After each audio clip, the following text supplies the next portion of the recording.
Hey mga tropa, sawang-sawa ka na ba sa katitingin ng wallet mo? Kung nasaan na ang pera mo?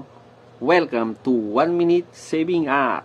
Ang pinakamalaking sikreto, after mong sumahod, kunin mo na agad ang savings mo. Ito ang tinatawag na pay yourself first. Para masaya, gawin natin tong challenge.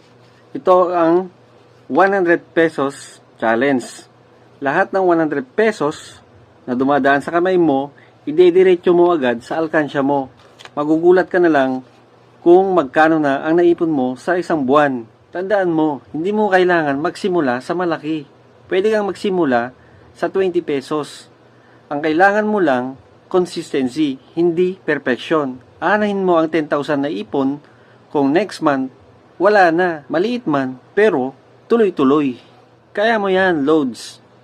Anong challenge ang sisimulan mo? I-comment mo lang dyan sa baba and don't forget to like and follow para sa more money hacks.